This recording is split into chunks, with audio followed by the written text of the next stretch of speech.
একটা নোটিফিকেশন জারি করেছেন থ্রু চিফ সেক্রেটারি যে আমাদের রাজ্যের যেন যে ধরনের আমরা কাজ করছি রাজ্য সরকার, এই রাজ্য সরকারের গতিটাকে আরও বেশি গতি বাড়ানোর জন্য 8টা জেলায় আমাদের যারা মন্ত্রী আছে মুখ্যমন্ত্রী ব্যতিরেকে বাকিরা যেন আমরা এক একটা জেলায় গার্জিয়ান মিনিস্টার হিসেবে আমরা আমরা একটা প্ল্যানিং করেছি যে প্রত্যেক জেলায় একজন গার্জিয়ান মিনিস্টার থাকবে। আমাকে দেওয়া হয়েছে ধলাইয়ের জেলা বর্তমানে আমাদের খুব ইম্পর্ট্যান্ট জেলা। যদিও আমরা ইন্টিরিয়ার বলি, আসলে ইন্টিরিয়ার বলতে ত্রিপুরাতে কিছুই নেই। এখন জাতীয় সড়ক থেকে শুরু হয়ে বিভিন্ন ধরনের জলের সুবিধার থেকে আরম্ভ করে মানুষের ঘর মকান এইসব জিনিস সব কিছু সাফিসিয়েন্ট হয়েছে। তবুও কেন্দ্রীয় প্রকল্পের কাজ যেসব কাজগুলি আছে সেই কাজগুলি সঠিকভাবে হচ্ছে কিনা বা তার গতি কোথাও রোধ হয়েছে কিনা, গতিটাকে আরও কীভাবে বাড়ানো যায়, রাজ্য সরকারের যেসব স্কিম আছে সেইগুলি বর্তমানে আরও দ্রুত গতিতে কাজ সম্পন্ন করা। কারণ এইগুলি দেখার জন্যই এক একটা জেলায় মুখ্যমন্ত্রী একার পক্ষে সম্ভব নয়।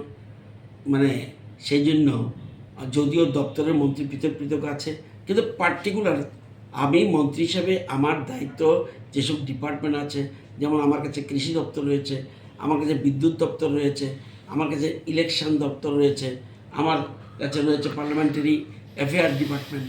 তো এগুলি ছাড়াও আপনি আলাদাভাবে নজর দেওয়ার জন্য জেলার প্রতি সেই জন্য আমাকে দায়িত্ব দেওয়া হয়েছে।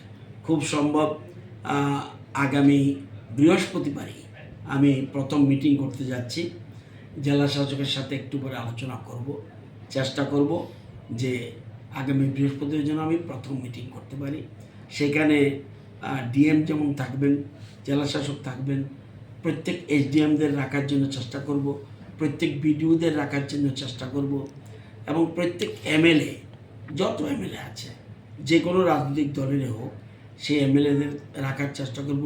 জেলা সভাধিপতি, সহসভাধিপতি, স্ট্যান্ডিং কমিটি বা পঞ্চায়েত সমিতি, এমডিসি যারা রয়েছে সবাইকে রাখার জন্য একটা পরিকল্পনা নিয়েছে। তো প্রথম মিটিংয়ে গেলে কী স্কিমগুলি বর্তমানে কী অবস্থায় আছে রাজ্য সরকার এবং কেন্দ্রীয় সরকার পৃথকভাবে সেগুলি দেখব, এবং সেগুলিকে কীভাবে আরও ত্বরান্বিত করা যায়, কাজের অগ্রগতির জন্য ত্বরান্বিত করা যায়, সেই জন্য এই দায়িত্ব দেওয়া হয়েছে বলে আমার মনে হয়েছে।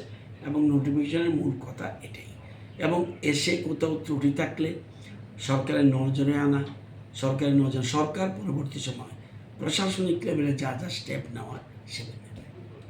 Thank you sir.